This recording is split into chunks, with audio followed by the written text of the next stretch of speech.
평안하셨습니까? 바로 설교 시작하겠습니다. 사도행전 16장 오늘 6절 7절 말씀을 본문으로 삼겠습니다.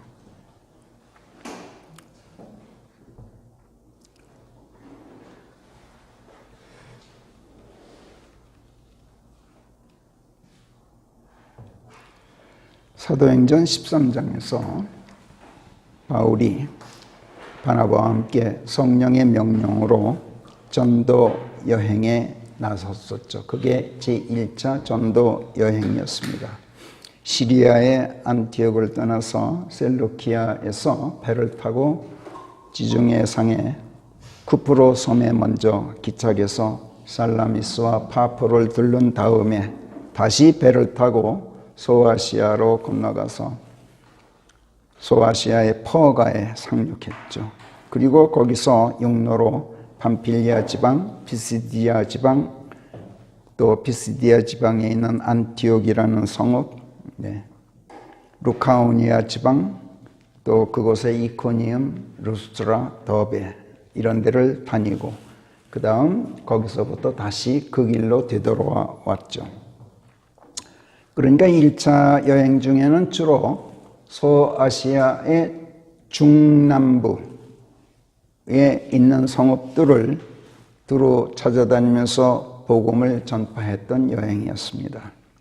그리고 얼마 뒤 그들이 1차 때 복음을 전했던 성읍들을 다시 찾아가서 그곳 형제들을 만나보고 그들이 복음을 받아들인 뒤에 예수 그리스도를 구주로 영접한 뒤에 신앙생활을 어떻게들 하고 있는지 궁금해서 한번 돌아보는 것이 좋겠다 싶어서 사도행전 15장에서 바울이 바나바에게 제2차 전도 여행을 제안하게 됩니다. 이때 요한 마가 문제로 바울과 바나바 사이에 의견 충돌이 생겼던 걸 우리가 보았습니다. 그리고 두 사람이 그 의견 충돌로 서로 결별하고 바나바는 바나바대로 마가를 데리고 떠났고 바울은 바울대로 실라를 대동하고 따로 2차 전도 여행길에 나서는 참 불행한 사태가 벌어졌던 것을 우리가 보았습니다. 그런데 이때 이 마가를 둘러싼 두 사람 간의 의견 충돌은 개인적인 사감 때문은 아니었습니다. 하나님의 구원에 대한 하나님의 구원 체계에 대한 교리, 이건 성경의 다른 어떤 교리들보다도 그 중대성이 최상위에 놓여 있어야 하는 대단히 중요한 문제입니다.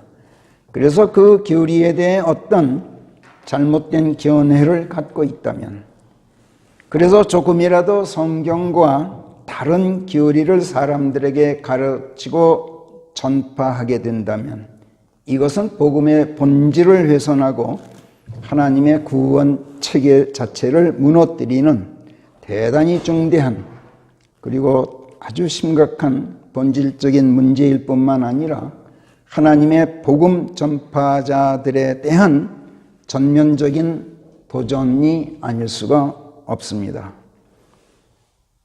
그런데 바울이 복음 전파를 통해서 사람들에게 역설하고 가르치는 하나님의 이 올바른 구원 체계, 누구든지 죄를 고백하고 자기가 죄인임을 시인토록 하시는 성령 하나님의 순종에서 또 나 대신 십자가에 달려 피 흘려 죽으시고 그 피로 내 모든 죄값을 대신 치러주신 예수 그리스도께로 발길을 돌리도록 이끌어주신 성령 하나님의 그 손에 순종해서 또 그분의 죽으심 안으로 나를 침례시켜서 그분과 한 몸이 되게 해서 그분의 죽으심 안에서 나의 옛사람을 죽여 없애고 더러운 죄의 몸을 멸하도록 하시고 그리스도 예수와 하나 되어 있는 그 한 몸,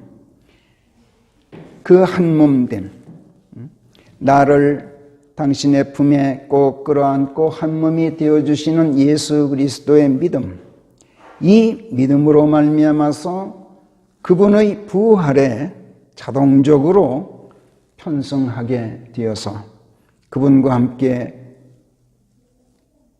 살아 일어난 새 사람으로 다시 태어나도록 하시는 성령 하나님의 손길, 이거를 뿌리치지 말고 그분께서 이끄시는 대로 순종해서 가만히 있기만 해도, 거역하지 않기만 해도 누구든지 그리스도 예수 안에서 영원한 생명을 얻는다, 그리고 죽음에서 구원받게 된다 하는 이 하나님의 구원체계, 이 교리에 대해서, 이 교리를 사도 바울이 전파하고 다니는데 마가가 견해를 달리하고 있었던 것이고, 따라서 복음의 본질을 훼손하고 하나님의 구원체계에 대한 성경의 교리를 무너뜨리는 본질적인 문제를 그 마가가 안고 있었던 겁니다.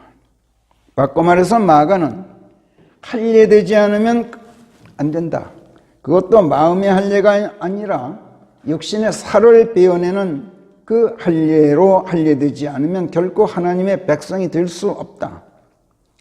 말하자면 사람의 행위가 아니면 구원받을 수 없다 하는 구약적인 아주 완고한 율법주의적 고집에 매몰되어 있었던 거예요. 그런 가운데 오직 예수 그리스도의 사랑과 믿음을 통해서만 하나님의 은혜로 구원받게 된다는 신약의 구원 교리를 인정하지 못했던 본질적으로 심각한 문제를 마가가 안고 있었어요. 그래서 마가는 바나바와 바울의 제1차 전도 여행 때 조교로 참여하고 있으면서도 팜필리아 지방의 퍼가에서 혼자 그 일행으로부터 이탈해서 예루살렘으로 돌아가고 말았죠. 마가가 이처럼 하나님의 구원체계에 대한 신약 성경의 교리에 본질적으로 잘못된 생각을 갖고 있었기 때문에 이것은 사람들에게 구원을 설득하고 다니는 복음 전파 활동에 큰 방해가 되는 본질적인 문제여서 이것을 바울이 문제 삼고 2차 여행 때는 마가를 함께 데리고 가는 것을 원치 않았던 거죠. 그런데 바나바는 생각이 달랐어요. 그래도 마가를 데리고 가려고 했어요. 그래서 이제 의견 충돌이 생겼던 건데, 이것을 우리가 몇 주 전에 성령 하나님의 철저한 조명을 받으면서 고찰해 본 바 있습니다.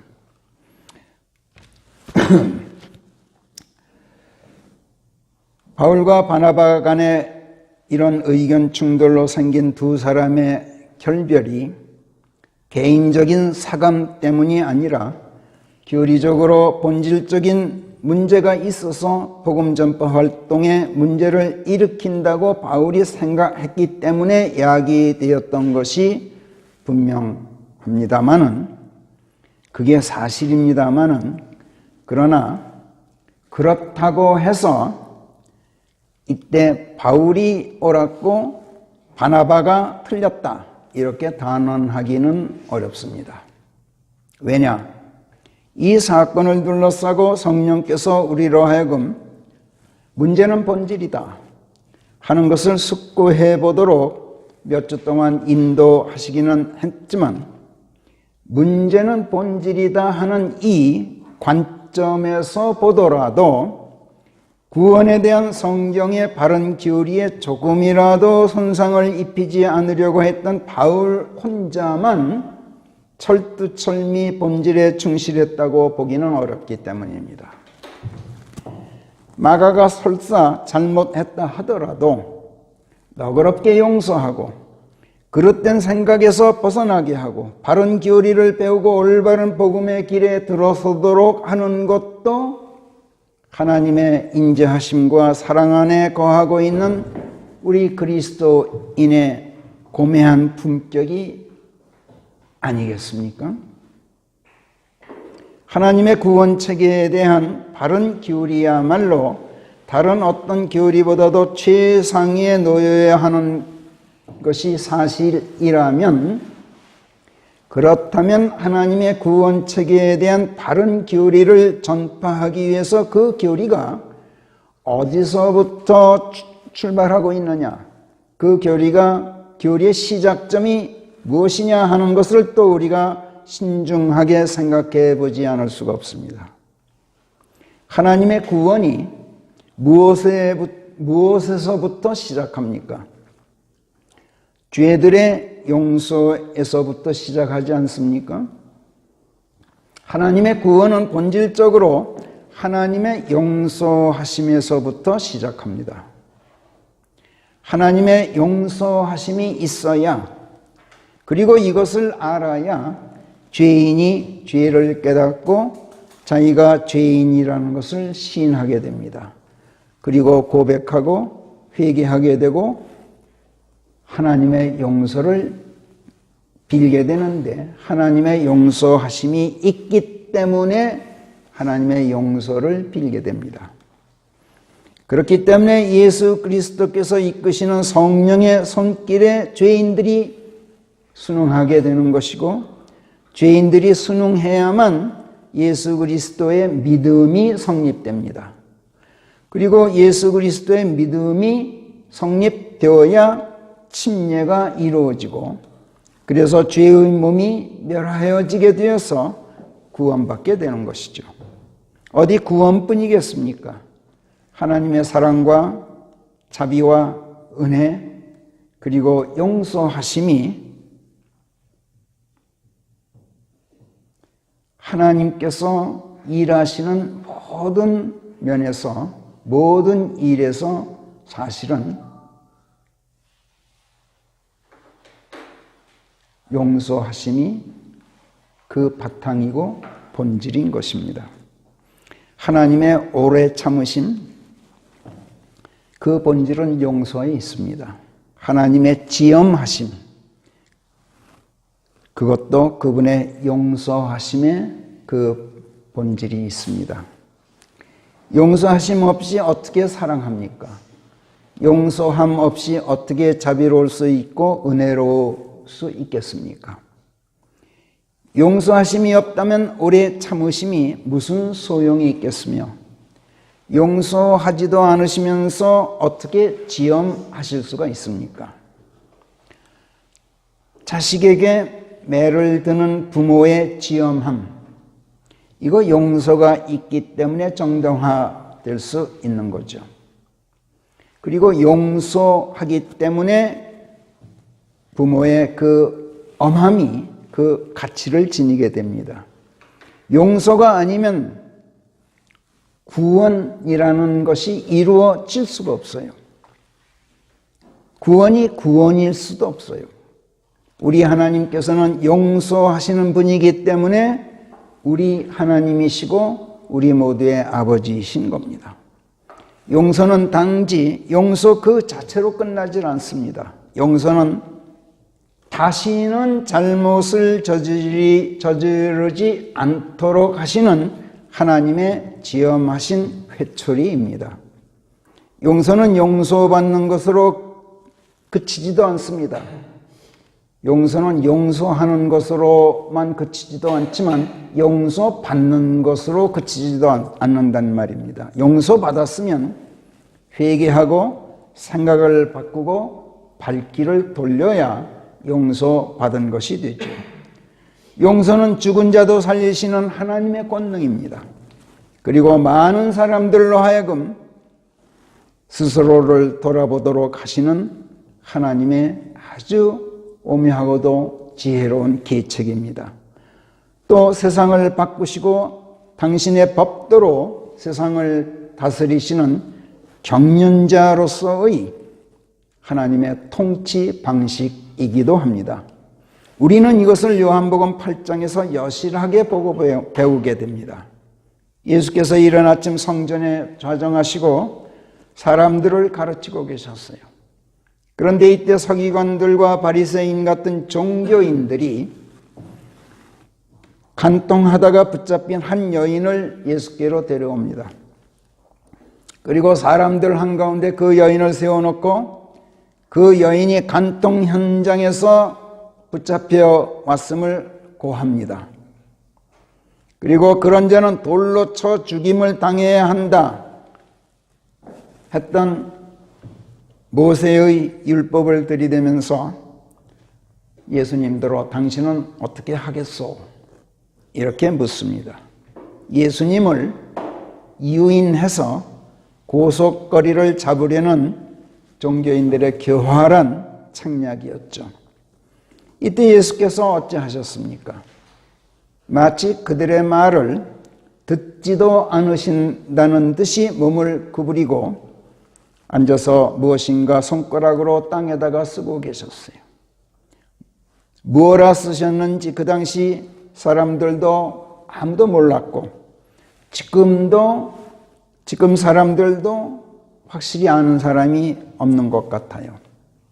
이를 두고 성경 주석자들이 이러쿵저러쿵 합니다만 이 장면에서 하나님께서 두 번째로 십계명을 돌판에 써서 모세에게 건네주시는 장면을 연상하게 된다라고 말한 피터 러크만 목사님의 주석이 가장 빛납니다.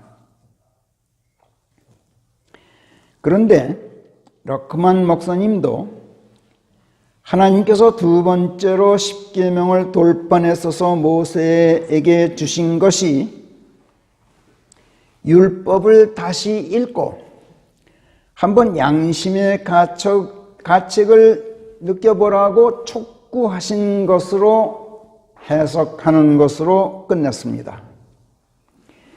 예수께서 무언가를 손가락으로 땅에 쓰신 것이 하나님께서 이처럼 두 번째로 십계명을 돌판에 써서 모세에게 다시 주신 것을 재현해 보이셨던 것이 아니라 구약 율법 대신에 복음을 쓰신 것으로 만약 러크만 목사가 주석했더라면 그분의 통찰력이 정말 뛰어나게 빛나 보였을 겁니다. 사실 이것이었음을 바로 이 대목에서 예수께서 친히 밝혀주고 계셔요.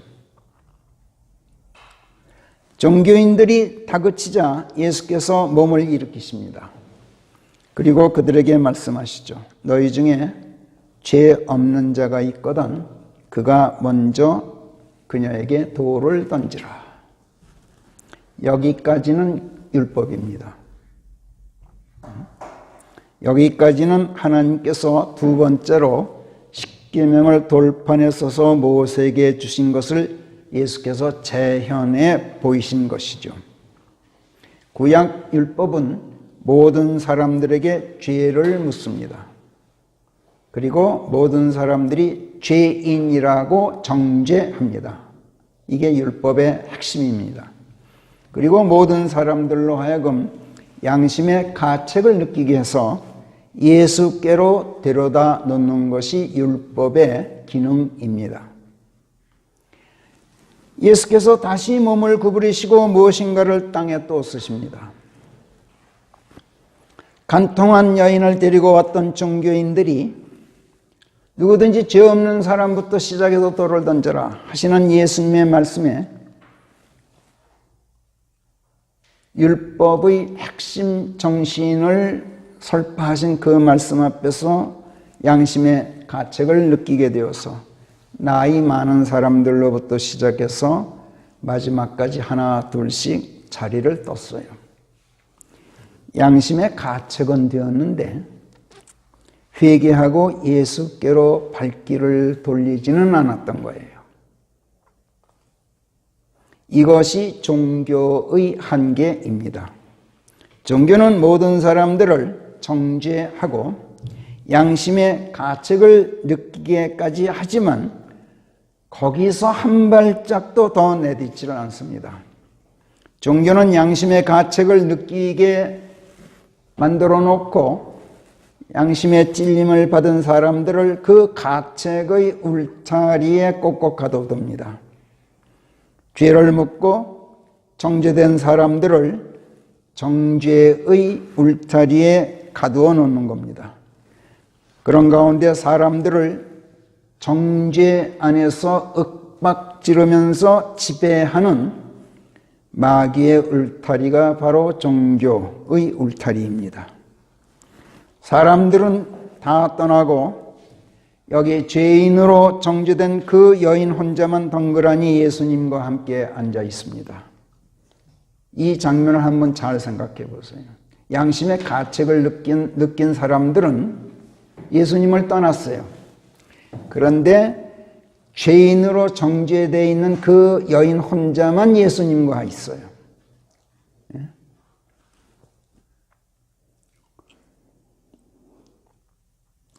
이때 예수님께서 몸을 일으키셔요. 그리고 그 여인에게 말씀하시죠.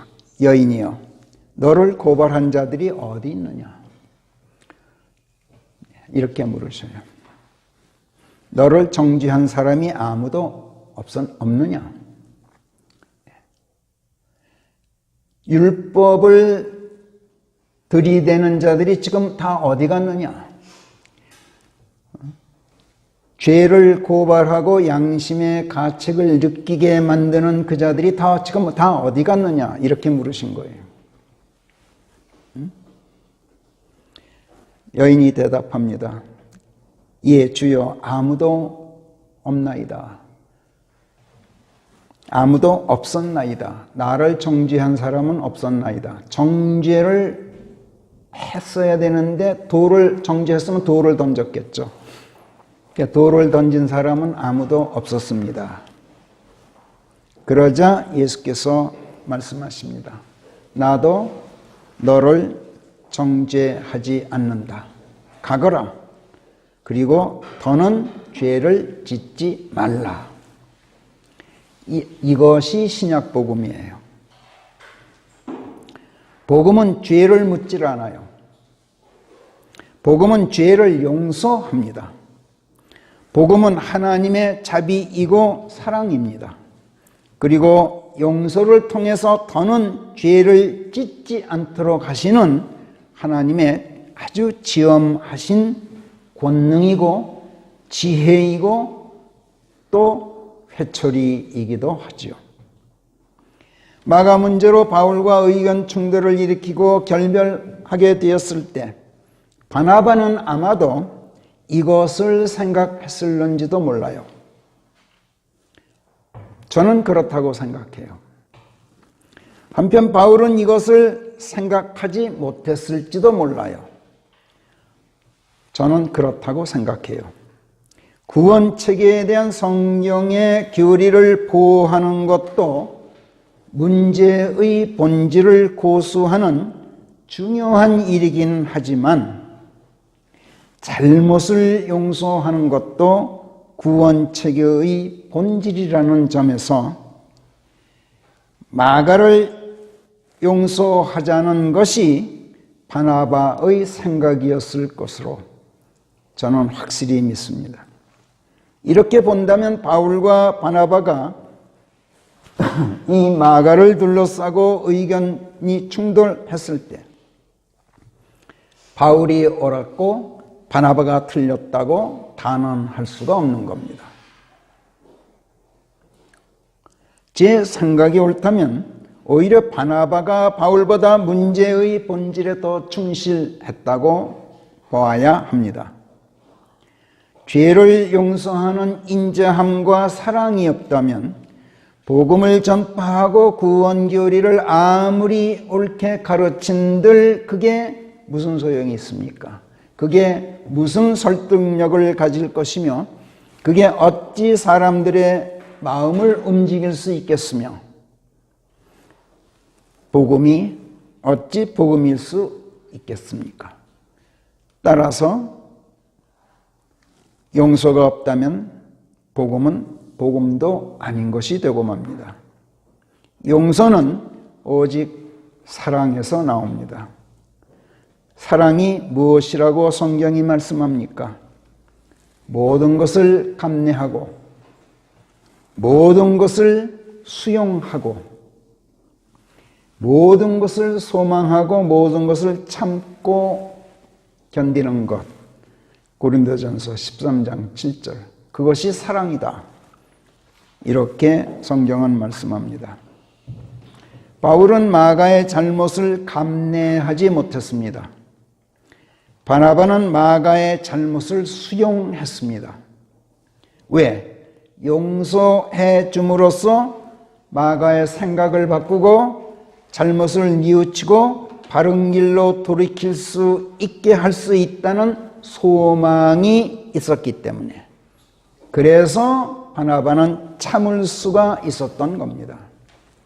이런 점에서 바울은 바나바보다도 예수님의 가르침을 덜 알고 있었고, 바나바에 비해서 훨씬 옹졸했을 뿐만 아니라 문제의 본질에서도 바나바보다도 오히려 멀리 떠나 있었다고 말할 수 있습니다. 마태복음 18장 21절에서 베드로가 예수님께 묻습니다. 주여, 제 형제가 몇 번이나 저를 거슬러 죄를 지을 때까지 제가 그를 용서하리이까? 7번까지 하오리까? 예수께서 대답하십니다.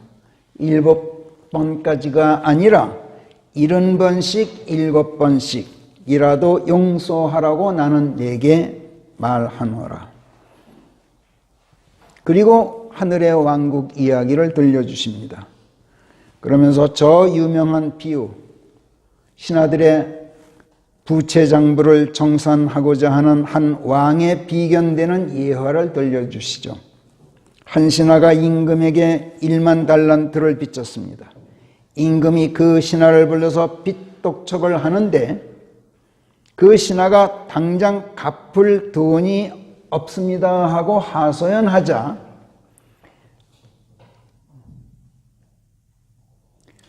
너 자신을, 네 몸을 종으로 팔아라. 네 아내와 네 자식들까지 다 종으로 팔아라. 그리고 네가 가진 모든 재산 다 팔아라. 그렇게 해서라도 부채를 청산해라. 이렇게 다그칩니다, 임금이.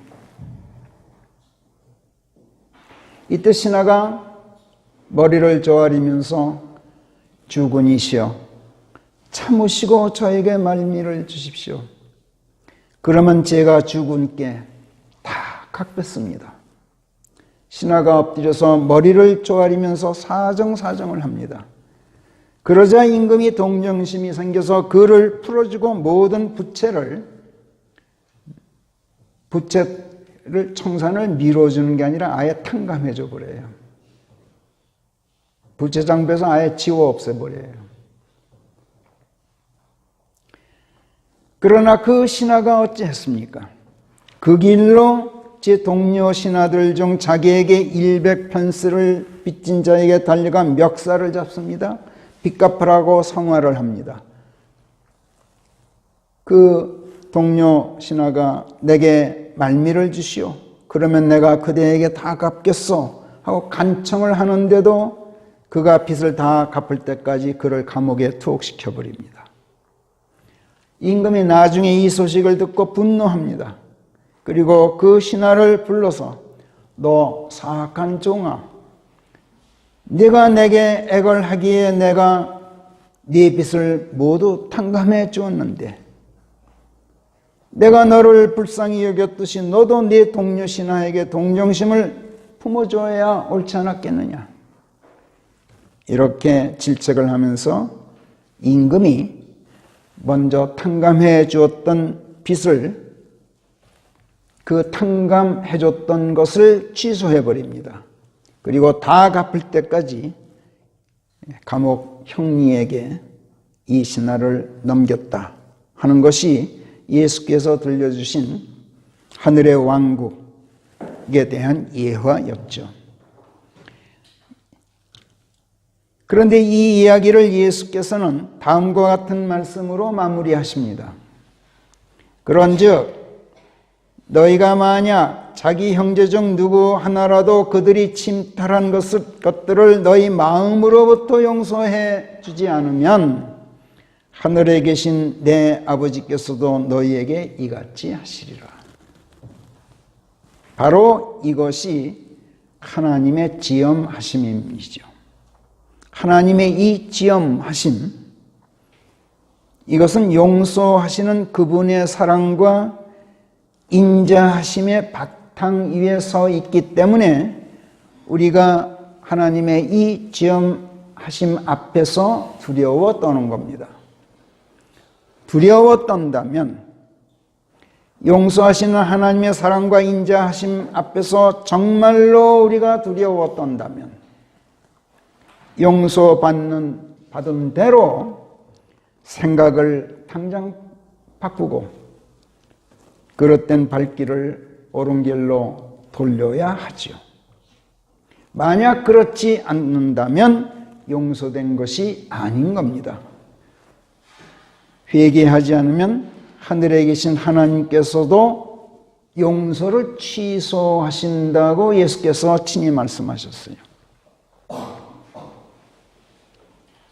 이런 점에서 마가를 둘러싼 바울과 바나바 간의 의견 충돌, 그리고 그에 따른 두 사람 간의 그 결별 사건, 이것을 다시 우리로 하여금 진지하게 살펴보도록 오늘 성령께서 이 사건을 재조명해 주고 계신 거예요. 이미 몇 주 전에 우리가 고찰을 끝낸 문제이기도 합니다. 그런데 이 문제를 오늘 성령께서 다시 생각해 보도록 하시는 데에는 그만한 이유가 있습니다. 바나바와 결별하고 그 대신 신라를 대동하고 2차 전도 여행을 떠났던 바울. 그가 이번에는 전번과는 달리 안티옥에서 육로로 소아시아 지역을 여행하면서 지난번에 들렀던 성읍들에서 복음을 받아들이고 구원받게 된 형제들이 신앙생활을 어떻게들 하고 있는지 살펴보기로 하는데, 지난번과 달리는 다르게 역순으로 여행길을 잡고 더베와 루스트라로 먼저 갑니다. 그리고 거기서 디모데라는 이름의 청년을 만나게 되는데, 그 청년은 조모 조이스와 또 어머니 유니케의 영향으로 이미 구원받고 거듭난 신실한 그 할머니와 어머니의 영향으로 복음이라면 디모데는 누구보다도 잘 알고 있었던 터이기 때문에 바울이 그에게 새삼 복음을 전할 필요는 없었지만, 그러나 그렇다고 해서 디모데가 이코니움의 형제들에게 좋은 평판을 받고 있었다고 하지만, 그렇다고 해서 그가 이미 구원받고 거듭나 있는 것은 아니었어요.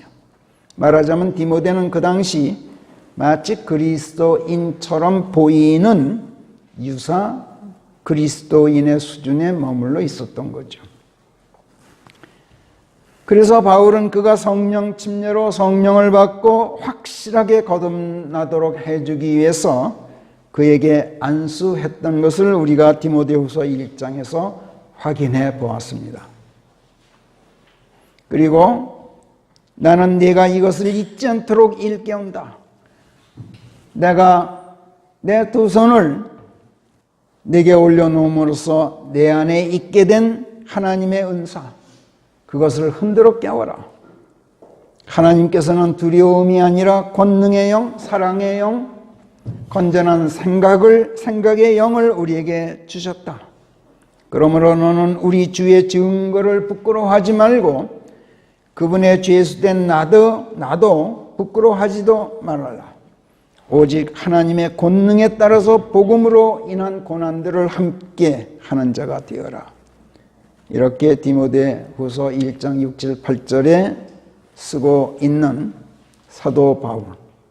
디모데가 바울 자신의 안수로 권능의 영, 사랑의 영, 건전한 생각의 영이신 성령을 하나님의 선물로 받음으로써 그때 구원받고 거듭나게 되었다는 사실을 밝히고 있는 거죠.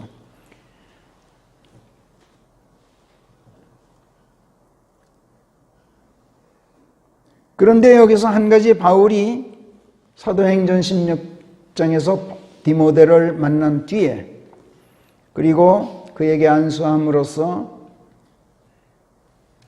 확실히 구원받게 한 뒤에 아주 바울답지 않은 이상한 일을 한 가지 합니다. 사도행전 16장 3절에서 이렇게 쓰죠. 디모데를 바울이 앞으로는 자기가 데리고 다녀야 한다고 생각하였더라. 그리고 그곳에 사는 유대인들로 인하여 그를 데려다가 할례를 행하였으니 이는 그의 부친이 헬라인이라는 것을 그들이 다 알고 있었기 때문이더라. 이렇게 쓰고 있어요. 여기서 바울이 디모데에게 행한 할례는 마음의 할례 이걸 말하는 게 아니에요. 마음의 할례는 성령께서 행하시는 것이지 사람이 행하는 것이 아니죠. 여기서 바울이 디모데에게 행한 할례는 명백하게 육신의 부피를 잘라내는 유대인들의 전통적인 그 할례였어요. 다른 것이라면 몰라도 육신의 할례 문제만큼은 절대로 유대인들에게 굴하지 않았던 사람이 바울이에요. 예루살렘 교회의 몇몇 유대인 형제들이 안티옥 교회에 와서 할례되지 않으면 구원받을 수 없다는 이상한 교리로 복음을 훼손하는 바람에 적지 않은 혼란과 분쟁을 일으켰던 것을 우리가 성경에서 봤어요. 이때 바울은 한 걸음에 예루살렘으로 달려가서 베드로와 야고보 같은 그곳 형제들과 또 원로들과 따지고 논의했던 바울이에요. 예루살렘 교회 내에서도 적지 않은 문제가 생겼어요. 할례를 둘러싸고 적지 않은 항거도 있었고 논쟁이 벌어졌어요. 그런 끝에 결국은 바울을 옹호하는 베드로의 강력한 설교에 힘입어서 바울은 자신의 입장을 굽히지 않고 고수할 수가 있었어요. 다른 때 다른 곳에서도 그랬지만 이때 베드로는 사도행전 15장 7절부터 11절에 걸쳐 아주 위대한 설교를 했어요. 그대들도 알다시피 훨씬 전에 하나님께서 우리 가운데서 나를 선택하셔서 이방인들이 내 입을 통해서 복음의 말씀을 듣고 믿도록 하셨다. 그래서 마음을 아시는 하나님께서 우리들에게 하셨던 것처럼 그와 똑같이 이방인들에게도 성령을 주셔서 그들에게 증언을 하셨고 우리와 그들 사이에 아무런 차별도 두지 않고 믿음을 가지고 그들의 마음을 깨끗이 하셨다. 그런데 어째서 그대들이 지금 하나님을 시험해서 우리 조상들도 짊어질 수 없었고 우리도 지금 짊어질 수 없는 이 멍에를 제자들의 목에 지우려고 하는가? 우리는 오직 주 예수 그리스도의 은혜를 통해서만 구원받아야 한다고 나는 믿나니 우리뿐만 아니라 이방인들도 마찬가지다. 베드로가 이같이 설교했고 또 원로들이 동의함으로써 할례 문제는 전적으로 성경에 근거한 바울의 주장대로 일단락이 되었어요. 그러나 우상들에게 바쳤던 음식을 먹는 문제, 피 또는 목졸라 죽인 것들을 먹는 문제에 관해서만큼은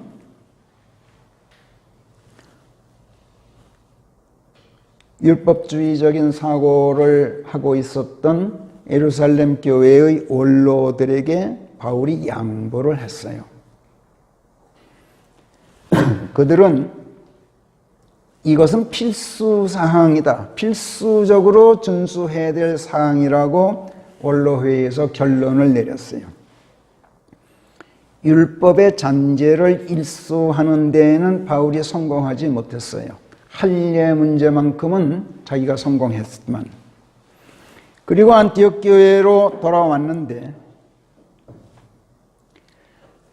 바울은 이 할례 문제, 자신의 주장을 굽히지 않은 것만으로도 큰 성공을 거둔 것으로 치부했어요. 이때의 정황을 훗날 사도 바울은 갈라디아서 2장에서 이렇게 수리하고 있어요. 그 뒤 14년이 지나서야 나는 바나바와 함께 예루살렘으로 다시 올라갔고 이때 디도도 함께 데리고 갔느니라. 내가 계시에 따라 올라가서 내가 이방인들 가운데서 전파하는 그 복음을 그들에게 설명해 주었는데 오직 명망이 있는 이들에게만 은밀히 하였나니 이는 무슨 일이 있어도 내가 달려가야 할 길이나 달려온 길이 헛되지 않게 하기 위함이었느니라. 그러나 나와 함께 했던 디도는 헬라인이어서 할례를 강요받지는 않았느니라. 그러다가 거짓 형제들 때문에 이것이 불시에 제기되었나니 그들은 우리를 속박 안으로 끌고 들어가려고 예수 그리스도 안에서 우리가 지니고 있는 자유를 정탐하러 은밀히 잠입한 자들이었는데 그런데 우리가 그들에게 굴복하였느냐 하면 아니니라. 복음의 진리가 너희에게 한결같게 지속되게 하려고 우리는 한시도 굴복하지 않았느니라. 그러나 회의 중 요인들로 보였으므로 그렇게 부르겠다만 그들이 어떤 자들이든 그것은 내게 문제가 되지 않나니 하나님께서는 어떤 사람도 그의 사람됨을 감안하지 않으시느니라. 요인들로 보이는 그들이 무엇 하나 내게 보탬이 되지는 않았느니라. 이렇게 갈라디아서 2장에서 쓰고 있어요. 이 대목 중 6절에서 바울이 회의 중에 요인들로 보였으므로 내가 그렇게 부르겠다만 이렇게 말해요. 이런 데서는 그의 오만함까지 엿보여요. 이거 대단히 오만한 태도죠. 말하자면 그들이 무슨 요인들이냐. 내가 보기엔 아무것도 아니더라. 그런데 요인들이라고 사람들이 하니까 나도 요인들이라고 이렇게 말은 하겠다만 예루살렘 교회의 원로들이 그들이 자기에게 무엇 하나 보탬이 되지 않았다. 이것도 과장된 표현이에요. 할례 문제에서 바울의 손을 들어줬잖아요. 근데 왜 무엇 하나 보탬이 되지 않았다는 거예요. 아마도 할례 문제 외에 구약 율법의 잔재를 완전히 씻어내는 데에는 성공하지 못했던 것을 두고 한 말일지도 모르지만 아무튼 과장은 과장이에요.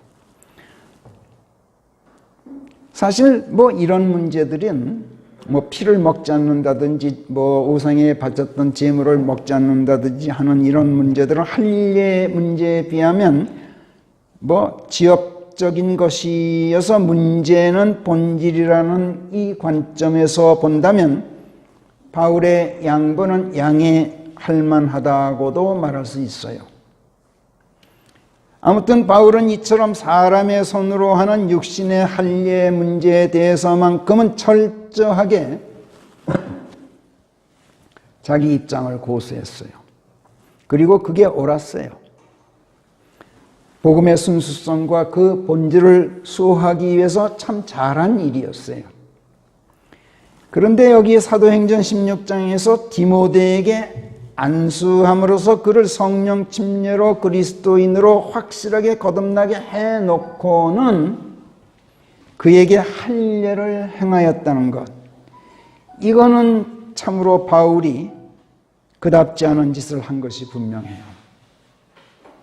게다가 디모데의 아버지가 헬라인이라는 사실을 그 고장에 사는 유대인들이 알고 있었기 때문에 그들의 눈치를 보고 디모데를 데려다가 할례를 행하였다고 하니 이거는 바울답지 않은 것은 고사하고 비굴함까지 엿보이는 대목이에요. 바울에게서.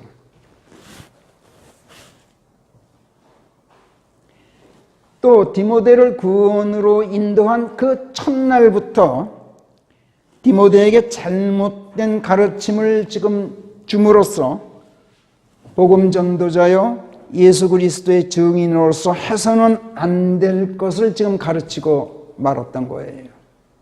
바울이. 그렇게밖에는 말할 수가 없어요. 그러므로 바울의 이런 행동까지도 문제는 본질이다 하는 관점에서 이해하고 눈 감아줘도 되는 건지 우리가 숙고해보지 않을 수가 없어요. 이렇게 말하면 어떤 사람들은 뭐 그런 것까지 문제 삼고 꼬치꼬치 따지느냐 이렇게 말할 수도 있겠죠.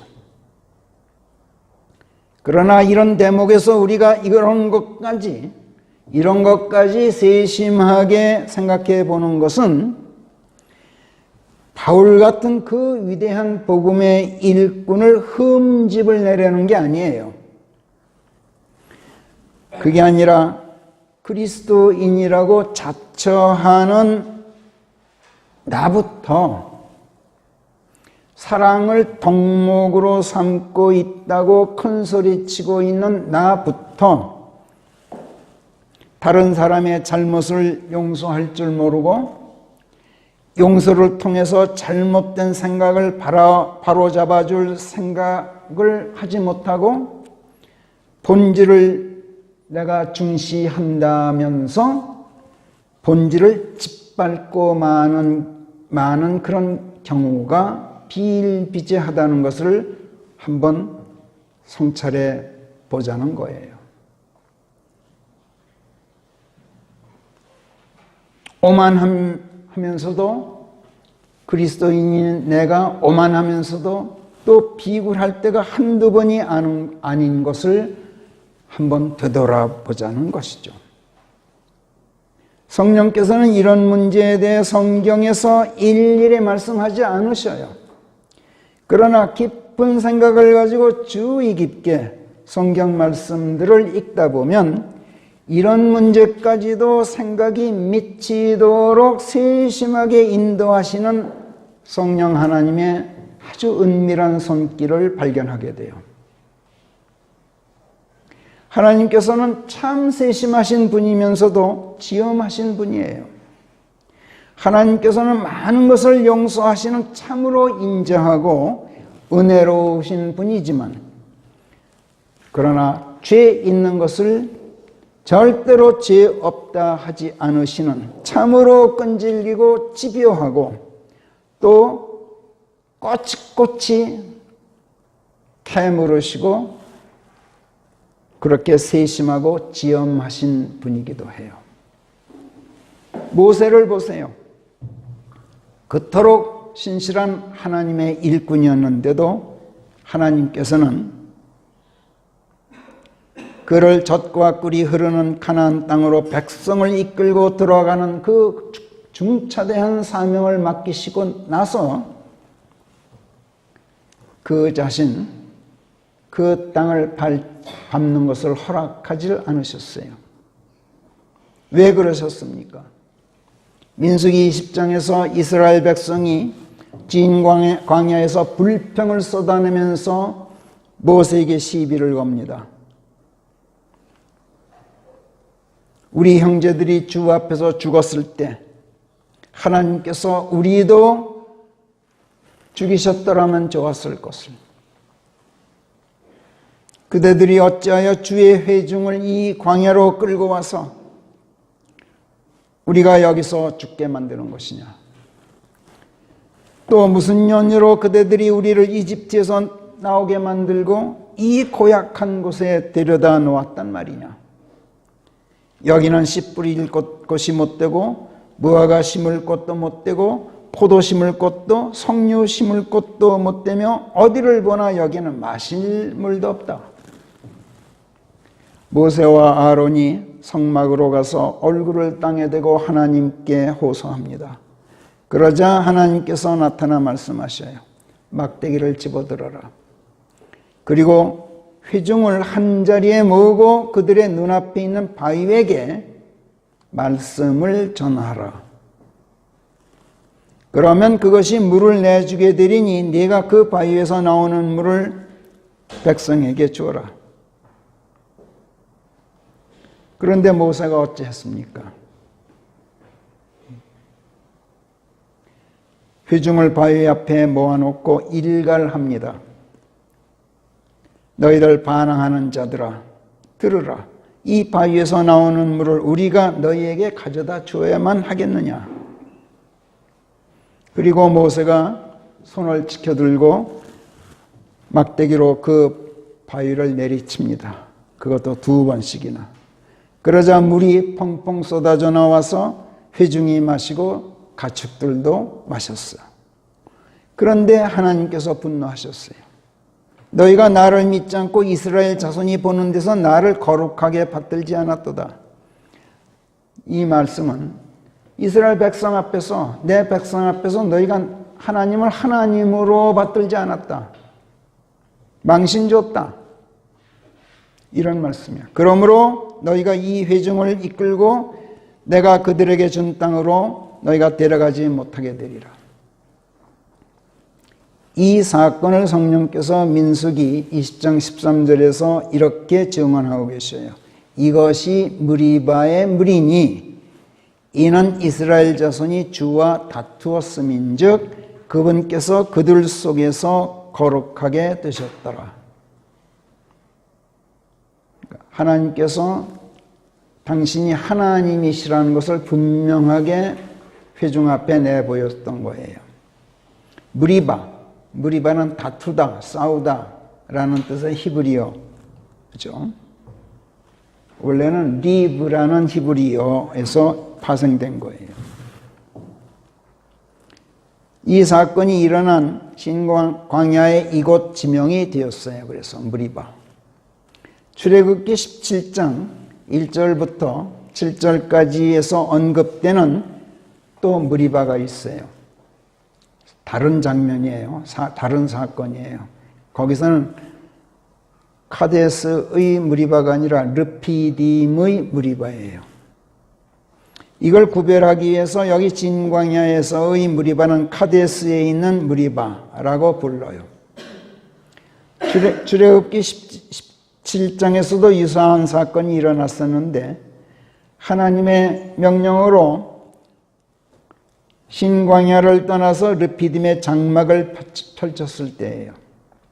여기서도 마실 물이 없었던지라 이스라엘 백성이 모세에게 대들었어요. 이때 모세가 어찌하여 너희가 내게 시비를 거느냐, 어찌하여 너희가 주를 시험하느냐 이렇게 꾸짖고 나서 하나님께 부르짖습니다. 제가 이 백성을 어찌하여야 되겠나이까? 그들이 저에게 거의 돌을 던질 기세이옵니다. 이때 하나님께서 응답하셔요. 백성 앞에서 계속하라. 이스라엘의 원로들을 불러 너와 함께 있게 하고 네가 그 강을 쳤던 그 네 막대기를 네 손에 들고 가라. 보라, 내가 저기 호렙에 있는 바위 위에서 네 앞에 서 있으리니 너는 그 바위를 칠지니라. 아까의 경우와 전혀 다르죠. 아까는 그 바위에게 말씀을 전하라 이렇게 말씀하셨어요. 여기서는 그 바위를 쳐라. 그러면 거기서 물이 솟아나오리니 백성이 마시게 되리라. 그래서 모세가 막대기로 바위를 쳤어요. 그러니까 이거는 전적으로 하나님의 명령에 따른 거였어요. 그리고 하나님의 말씀대로 그 바위에서 물이 솟아나와서 백성이 마셨어요. 이때 이스라엘 백성이 하나님을 시험해서 말하기를 주께서 우리 가운데 계신 것이냐 아니 계신 것이냐 이렇게 하였다 해서 그곳의 이름을 마사와 무리바라고 불렀다. 이렇게 출애굽기 17장 7절이 증언하고 있는데 마사라는 말은 시험이라는 히브리어고 무리바 이건 아까 민수기 20장에서처럼 다투다 싸우다라는 뜻이에요. 그런데 신광야의 카데스의 무리바에서는 하나님께서 막대기로 바위를 치라고 명하신 게 아니라 바위에게 말씀을 전하라고 명령하셨어요. 그런데 그만 모세가 백성에게 분노한 상태에서 손에 들고 있는 막대기로 내리쳤죠.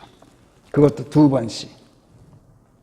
아마도 카데스의 무리바 때 막대기로 바위를 치라 하신 하나님의 명령이 생각났기 때문이었는지도 몰라요. 그것이 그만 버릇이 되어서 무심코 그랬는지도 몰라요. 아니면 화가 너무 치밀어서 하나님의 명령을 무시하고 분노를 나타냈는지도 몰라요. 그리고 이런 정도의 불순종쯤이 하나님께서 눈 감아 주실 거야 라고 생각했는지도 몰라요. 아니면 하나님의 명령을 세심하게 생각하지 못한 채 실수로 그랬는지도 몰라요. 아무튼 이유야 어떻든 간에 이런 정도의 실수 또는 이런 정도의 불순종 또는 이런 정도의 부주의쯤은 사실 누구나 범할 수 있는 거예요. 따라서 하나님께서도 눈 감고 얼마든지 넘어가실 수 있는 정도의 그런 상황이었어요. 그런데 하나님께서는 모든 것을 용서로 시작하시고 모든 당신의 일하심의 그 밑바탕에 용서를 밑바탕에 깔고 계신 그런 분이시면서도 하나님께서 그냥 넘어가질 않으셔요. 여기서 모세의 경우를 보면 그만큼 하나님께서는 세심하게 꼬치꼬치 따지고 작은 일도 전혀 그냥 넘어가질 않고 놓치지도 않으시는 분이야.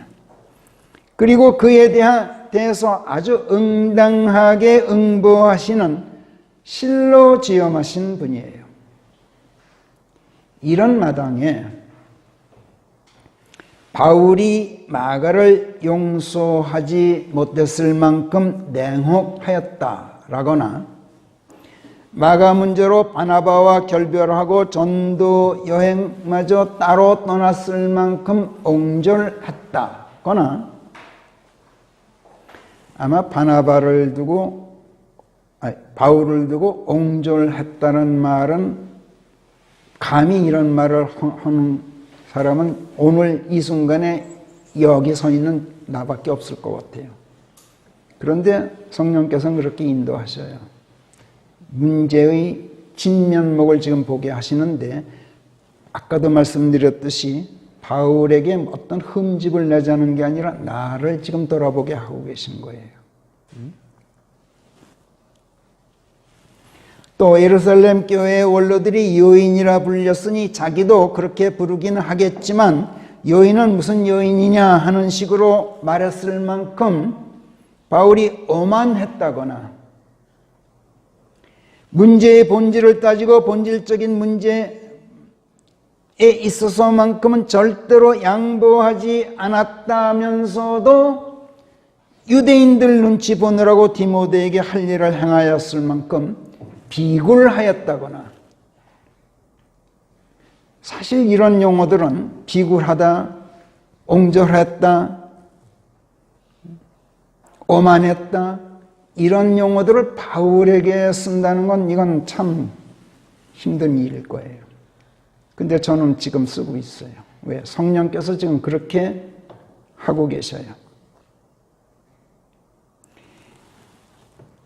이렇게 내가 말하는 것이 그야말로 별것도 아닌 것을 문제 삼고 꼬치꼬치 따진다고 누가 비난한다면 저는 그건 옳지 않다고 감히 말할 수 있어요.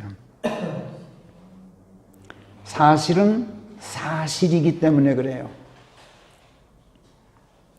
앞에서 이미 우리가 고찰해 보았듯이 사실 바울은 요한 마가를 둘러싼 바나바와의 의견 충돌에서만큼은 바나바보다도 훨씬 더 옹졸했어요.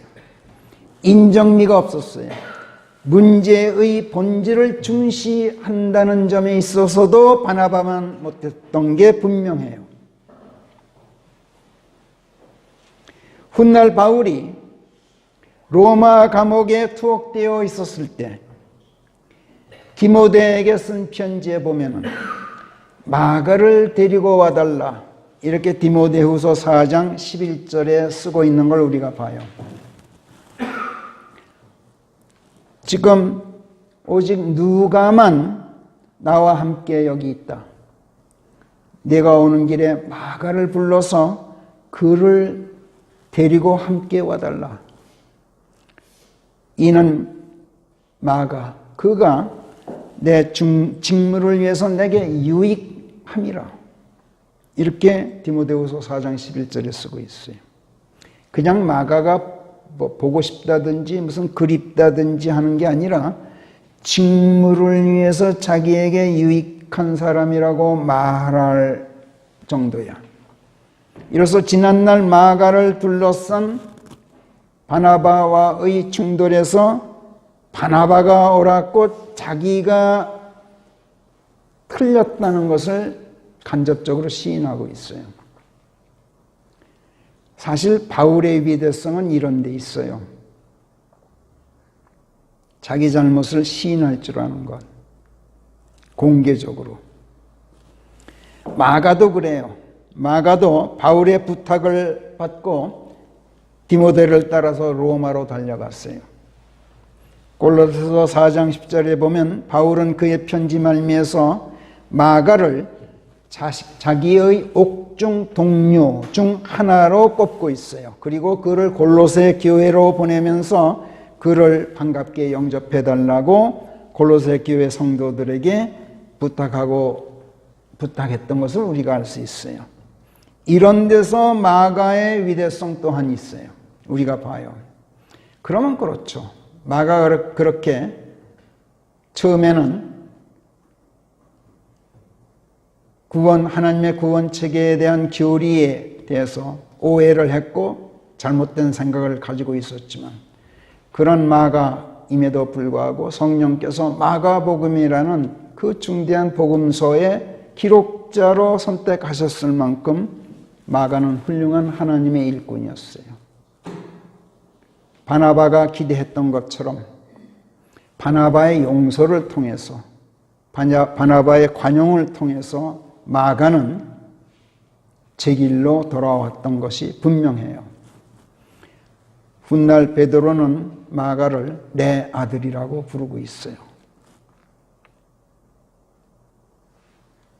바울은 얼마 안가 바나바와의 의견 충돌에서 자기가 옹졸했다는 것, 문제의 본질을 생각하는 데 있어서도 자기가 바나바에 미치지 못했다는 것, 이걸 뉘우쳤음이 분명해 보여요. 그리고 그 이후 바울이 모든 점에서, 이때부터 모든 점에서 마음가짐에 있어서나 언행에 매우 조심했던 것이 성경 곳곳에서 엿보여요. 지금 우리가 살펴보고 있는 사도행전 16장에서도 바울의 이런 조심스러운 모습을 성령께서 우리에게 보여주고 계셔요.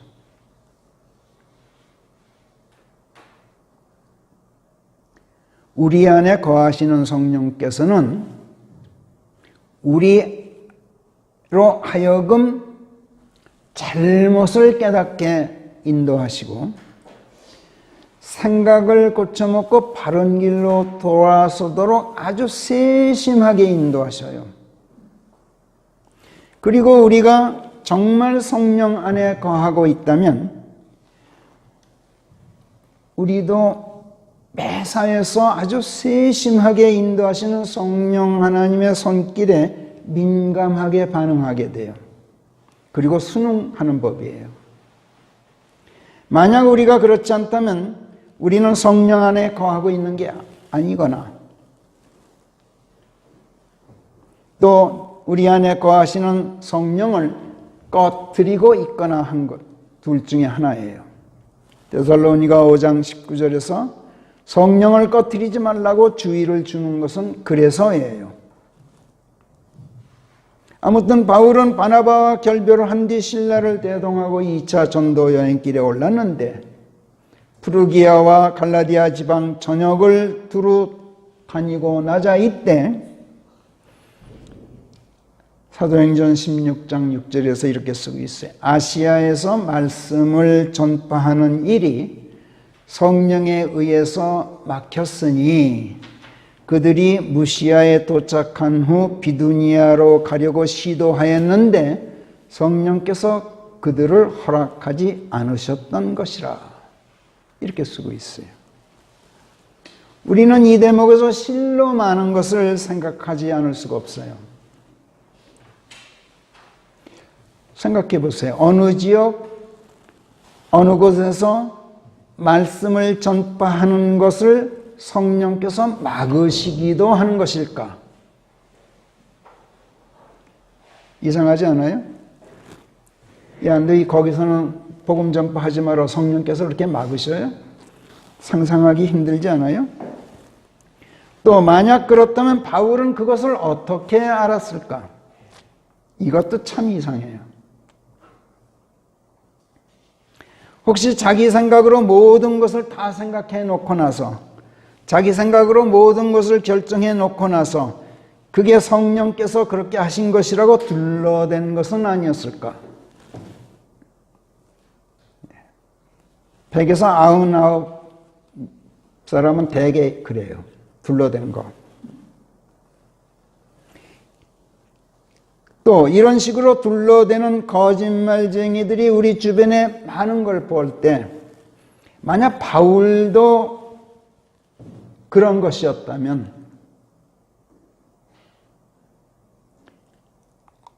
우리가 바울의 행적에 대해서 생각을 달리 해야 될 거야, 앞으로.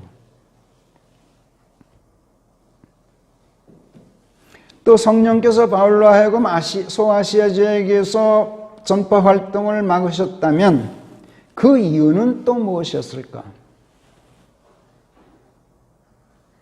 바울 일행이 무시아에 도착한 뒤 비두니아로 가기로 마음먹었는데 무시아는 지금의 터키 영토인 소아시아 동북쪽에 위치한, 동북쪽 끝자락에 위치한 성읍이었어요. 비두니아는 흑해 연안에 길다랗게 놓여있는 그런 지역이에요.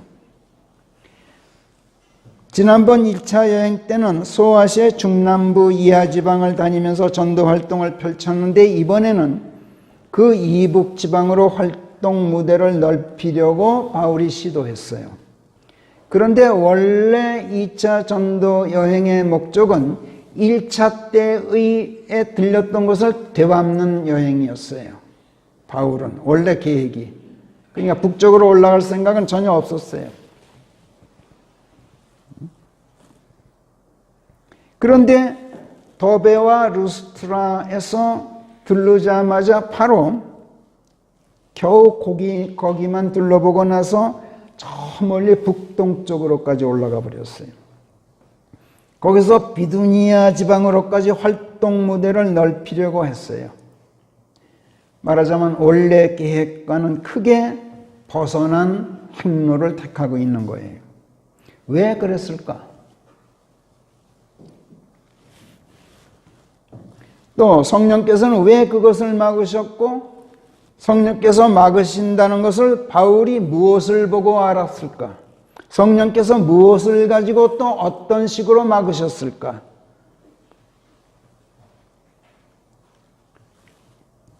이런 모든 것이 바울의 변명은 아니었을까?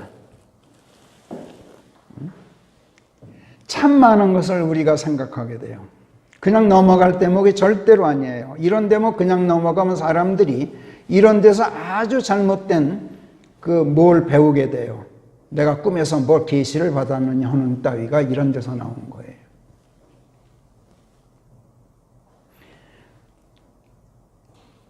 사도행전 16장 9절에 이렇게 씁니다. 그런데 밤중에 바울에게 한 미래상이 나타나더니 마케도니아 사람 하나가 가로막고 서서 그에게 간청하여 말하기를 마케도니아로 건너와 우리를 도와주시오 하는 것이더라. 그리하여 그가 그 미래상을 보고 난 뒤에 모든 것을 종합해 볼 때 그들에게 복음을 전파하라고 주께서 우리를 부르신 것이 의심의 여지가 없다고 여겨져서 그 즉시 마케도니아로 가려고 우리가 노력하였느니라. 이렇게 사도행전 기록자 누가가 쓰고 있어요.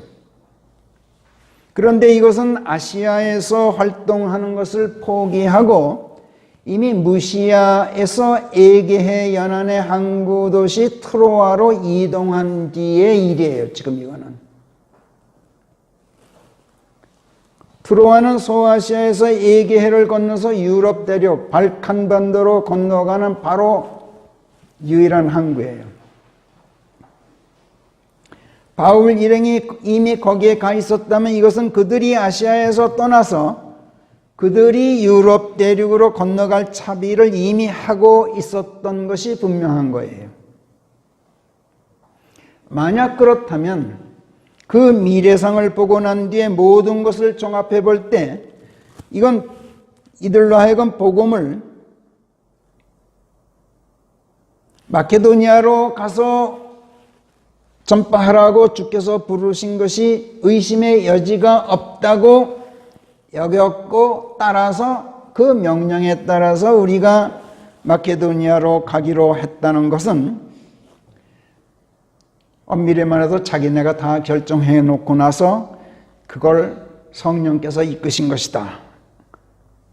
이렇게 말하는 아주 정직하지 못한 구실일 수도 있어요.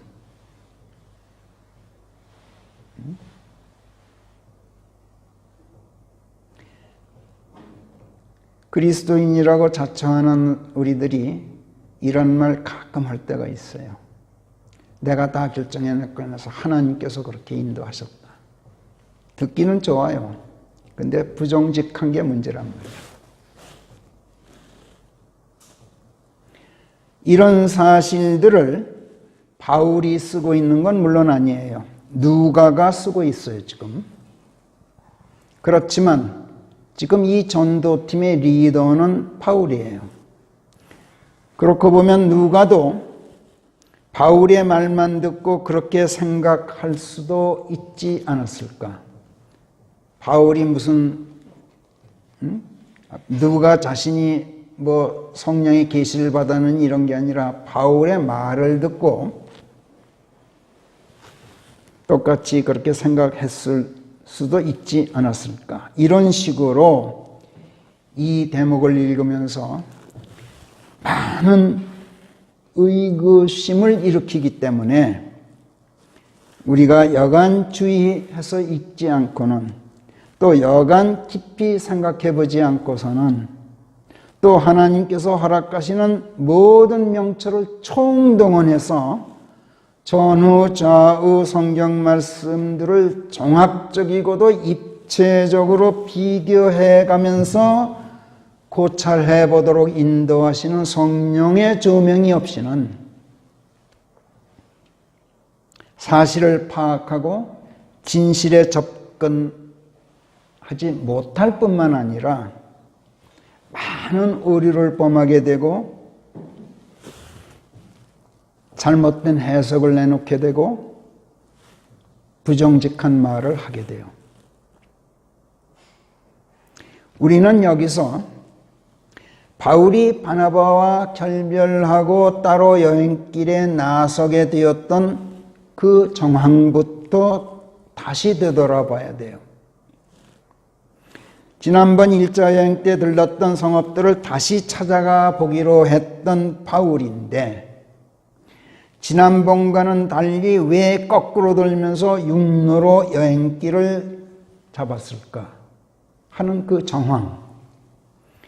그러다가 더베와 루스트라까지는 이르렀는데 갑자기 또 거기서 계획을 바꿔서 원래 계획이 없던 소아시아 북방 지역으로까지 활동 무대를 넓히고 무시아로 이동했던 그 정황.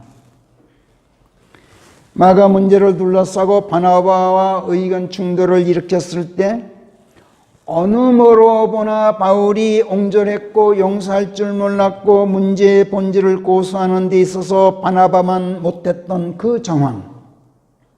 오늘 성령께서 이걸 전부 우리한테 낱낱이 보여주고 계셔요.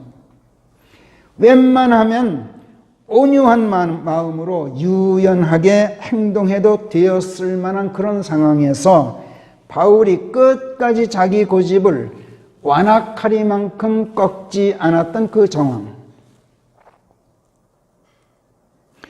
그리고 이것을 뒤늦게 남아 바울이 깨닫고 뉘우쳤을 가능성이 농후한 그런 모든 정황들, 이걸 아주 세심하게 돌아보도록 성령께서 오늘 인도하고 계신 거예요.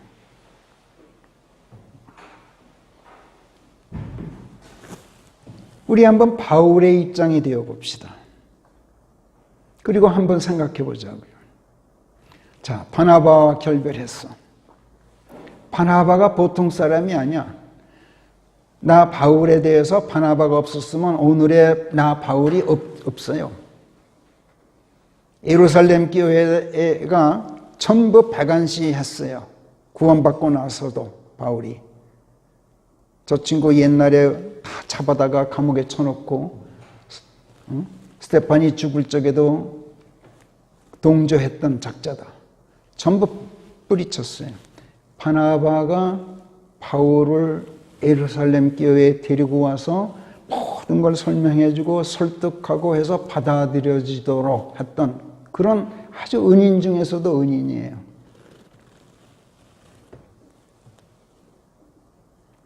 그런데 그런 바나바와 시적의 마가 문제로 싸우고 결별을 했어. 따로 여행길에 올랐어. 얼마나 마음이 착잡했을까요? 지난번과 달리 거꾸로 돌리면서 이번에는 성읍들을 두르고 있어요. 자, 바나바는 원래대로 그 코스로 가고 있어요. 나는 이쪽에서 반대로 가고 있어요. 언젠가는 어느 시점에서 맞닥뜨리겠죠. 바나바와 마주치게 될 게 뻔해요. 아마 팜필리아쯤에서 마주칠 것 같아요. 이게 얼마나 마음에 걸렸을까? 야, 내가 바나바를 중간에 만나면 이게 그 분위기 얼마나 어색할까? 내가 그 바나바 앞에서 어떻게 고개를 들까? 사실 바나바는 대범했어요. 왜? 자기는 마가를 그래도 용서하고 그에게 바른 길로 인도할 수 있는 길을 주고 하나님의 그 자비로우심, 그 인자하심으로 용서하고 그를 데리고 가려고 했던 바나바였기 때문에. 근데 이에 비해서 바울은 옹졸했단 말이야. 그러니 중도에 맞닥뜨리더라도 바나바는 의연할 수 있지만 바울은 얼굴 들기가 어려웠을 거야. 이게 얼마나 마음에 걸렸겠느냐 말이야. 복음 전파를 위한 열정은 불타고 있어요. 그러나 모든 것을 지금 훌훌 털어버리고 바나바 형제요, 내가 잘못했소. 용서해 주시오 하고 바나바에게 고개를 숙일 만큼 성숙되어 있는 단계는 아직 아니에요, 바울이.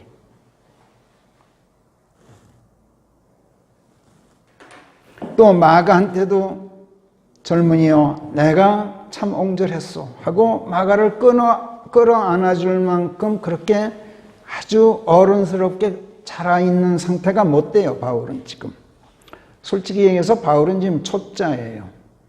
열정에만 불타고 있어요. 얼마나 괴로웠을까? 필시 바울은 번민하면서 하나님께 기도했을 거예요. 바울의 이런 심경을 세심하신 성령께서 모르셨을 리가 없었을 거야. 무심하지 않으신 하나님께서 바울의 기도에 무응답으로 대하셨을 리가 절대로 없어요. 더구나 모든 일의 궁리는 사람의 마음이 하지만 그래도 하나님께서는 그걸 내버려 두시지만 그 발길은 절대로, 그 발걸음은 절대로 내버려 두지 않으시는 하나님이라고 성경이 말씀해요. 잠언 16장 9절 한번 거기 프린트해서 찾아보세요. 잠언 16장 9절 같이 읽읍시다. 사람의 마음이 그의 길을 궁리하지만 그러나 그의 발걸음은 주께서 지휘하시느니라. 그렇다면 성령께서 은연중에 바울 안에서 그의 발걸음을 지휘하고 계셨을 게 분명해요. 지금 깊은 성찰로 자기 자신을 돌아보고 모든 일을 세심하게 다시 숙고해보고 이런 생각 저런 염려로 번뇌하면서 기도하고 있는 바울, 이런 사람에게 성령께서는 반드시 나타나셔요.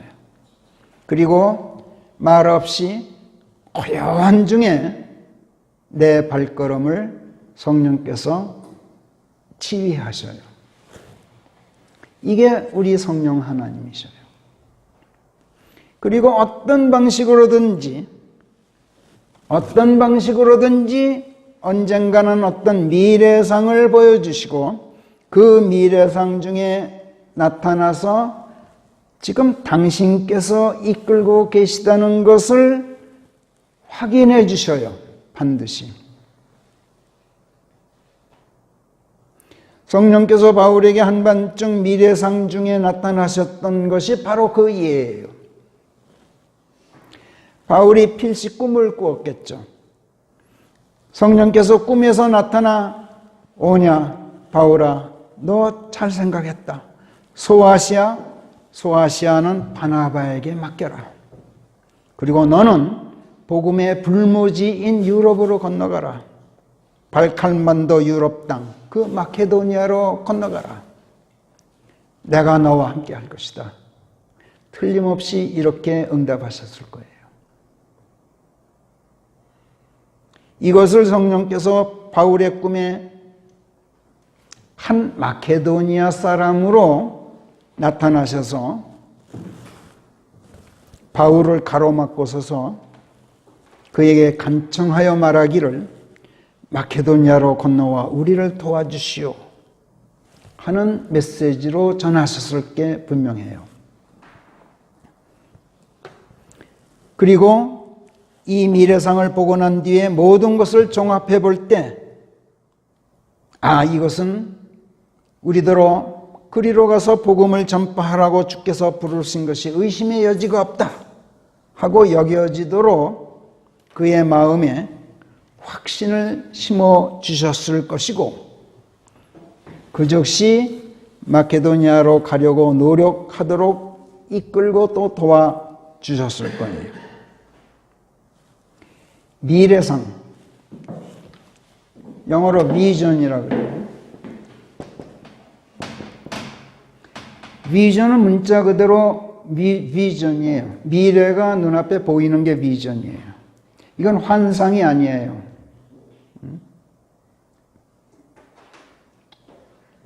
비전은 우리말로 옮기자면 미래상이라는 말밖에 없어요.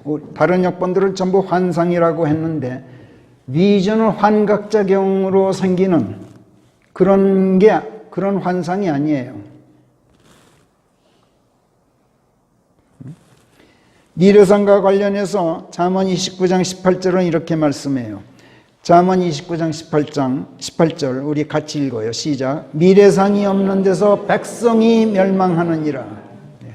자, 미래상이 없는 백성은 멸망한다고 성경이 말씀해요.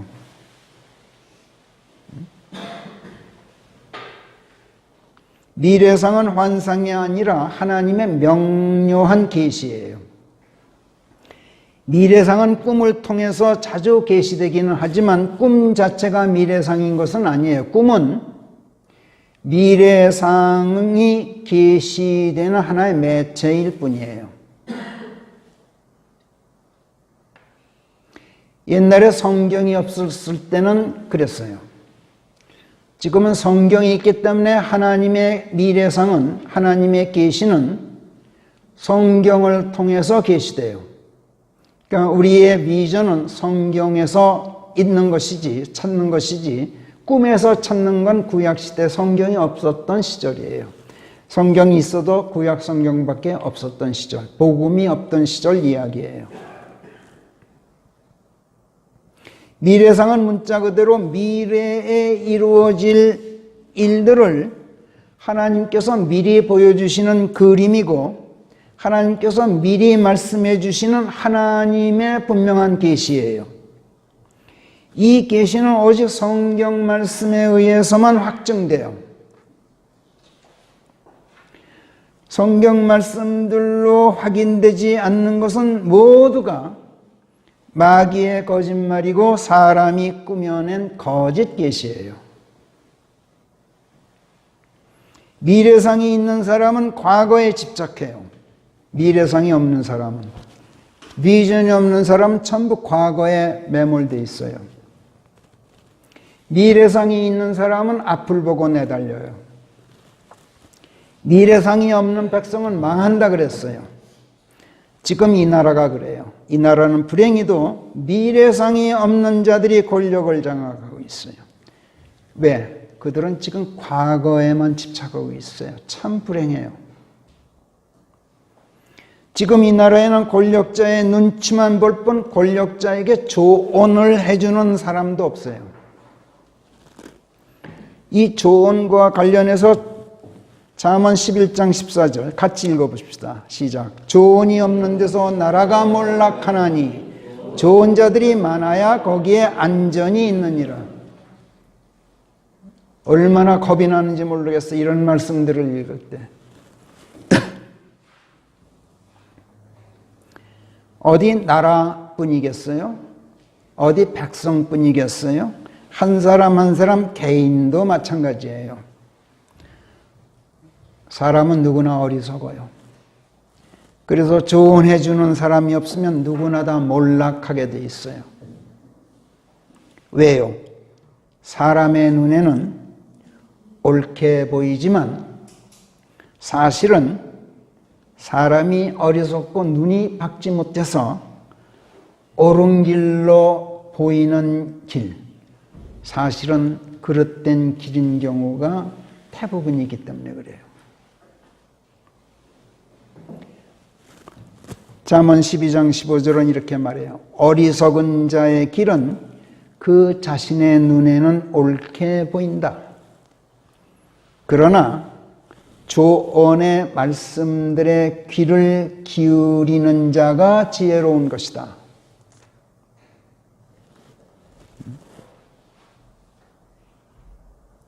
자신의 눈에 옳게 보이는 것만 붙들고 있는 사람들에게는 아무리 성경 말씀을 들려주어도 쇠기의 경일기예요.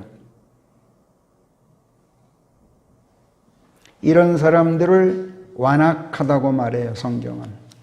완악하다는 건 고집센 걸 말하는데 고집이 나쁜 쪽으로 고집센 것을 완악하다 그러고 좋은 쪽으로 선한 고집을 upright, 킹제임스 성경은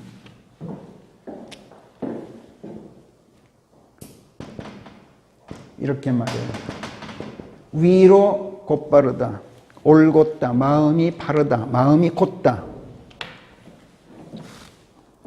쇠기의 경이 읽기. 아무리 성경 말씀을 들어도 쇠기의 경이 읽긴 사람은 완악한 사람이에요. 이런 사람에게는 조언의 말씀들이 먹혀들지가 않아요. 지금 이런 자들이 이 나라 권좌에 앉아 있어요. 나라가 무너져 내리는 소리가 도처에서 들리는 것은 참으로 불행히도 그래서 그래요. 그러나 여러분 어쩌겠어요? 이거 모두 하나님의 손길인 것을.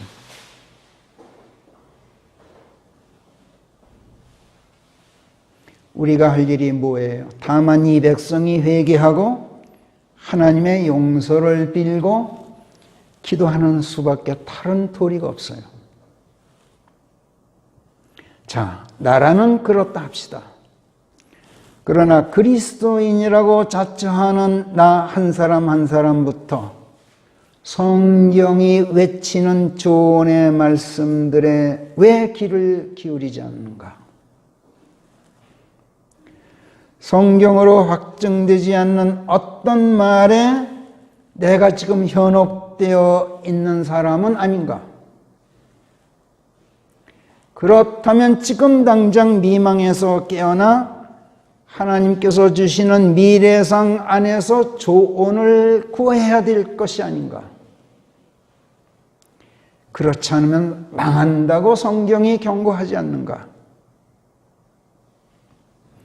조언의 말씀들을 아무리 들려줘도 쇠기에 경이 낀 사람들은 왜 그런지 아세요? 저 혼자 지혜롭다고 생각하는 자기 기만에 갇혀 있어서 그래요. 이런 사람에게는 희망이 없다. 성경이 그렇게 말씀해요. 자기 기만 속에 갇혀 있는 자는 희망이 없다. 오히려 바보 천치에게 희망이 더 있다. 잠언 27장 12절 시작. 자기 기만 속에서 저 혼자 지혜로운 자보다 바보에게 희망이 더 있느니라. 참 평범하면서도 얼마나 놀라운 진리인지 몰라요. 그런데 바울은 자기 자신을 세심하게 돌아보았고 번민했고 그 고뇌 속에서 자기만 옳고 바나바는 틀렸다고 생각하는 자기 기만 속에서 얼른 빠져나왔어요. 그래서 성령께서도 세심하게 그의 심경을 살펴보셨고 그의 길을 아주 자상하게 인도하셨던 거예요. 바울이 유럽 대륙으로 건너가는 선박에 승선할 수 있도록 트로아 인근의 무시아로 이동했던 것은 결코 우연도 아니었고 바울 자신의 결정도 아니었던 거예요. 전적으로 성령 하나님의 이끄심이었어요. 그래서 바울이 드디어 유럽 땅에 복음을 전파하는 대장정의 첫 걸음이 바로 여기 사도행전 16장에서 내디뎌져요. 바울은 트로아에서 닻을 오르고 직항로로 에게해의 작은 섬 사모드라키아라는 아주 작은 섬이 있어요. 에게해 한중간에. 거기에 일단 기항한 뒤에 그 다음 날로 그 유명한 그리스의 빌립보서를 여러분 잘 아시죠? 빌립보 바로 그 옆에 있는 네아폴리스 항에 내리게 돼요. 네아폴리스가 한국어 조금 떨어진 내륙에 빌립보가 있어요. 그리고 빌립보에서 서쪽으로 조금만 가면 데살로니가가 있어요. 그리고 그 데살로니가에서 남쪽으로 발칸바도 남쪽 끝으로 내려가면 고린도가 있고 아테네가 있어요. 다 성경에 나오는 유명한 지명들이죠. 그 당시에는 그리스가 이미 망하고 로마가 점령하고 있는 마케도니아 땅이었어요. 하나님께서는 이런 식으로 당신의 사람들을 인도하시고 이런 식으로 복음이 전파되도록 당신의 일꾼들을 사용하고 계셔요. 바나바는 바나바대로, 바울은 바울대로 자기 성찰을 통해서 그리스도인으로서의 품격, 또 하나님의 제사장으로서의 권위와 품위 이를 가지고 하나님의 이름을 선양하는 가운데 차근차근 계획하신 대로 인도하시는 그 손길 위에 그 손길에 의해서 지금 우리가 인도되고 있는가를 오늘 성령께서 우리 모두에게 성찰해 보도록 하셨던 거예요. 기도하겠습니다.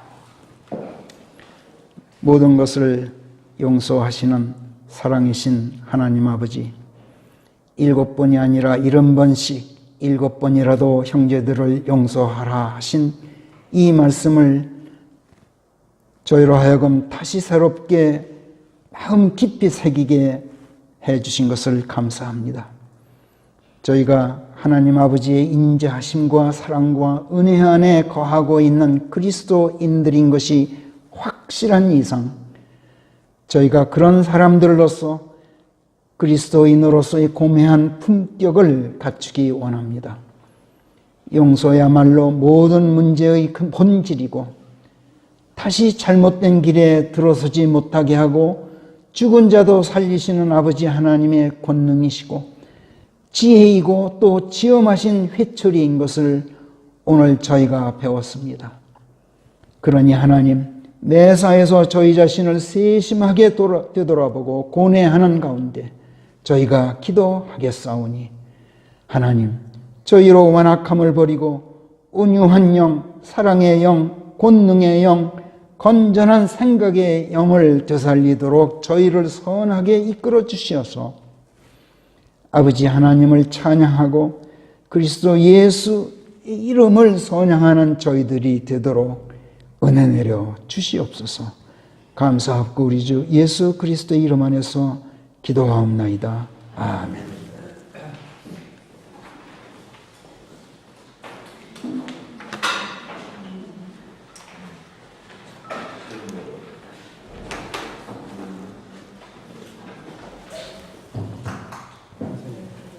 여기 안전이 거기에 안전이 있느니라. 예, 그거 잘못 썼어요. 안전, 세이프티예요.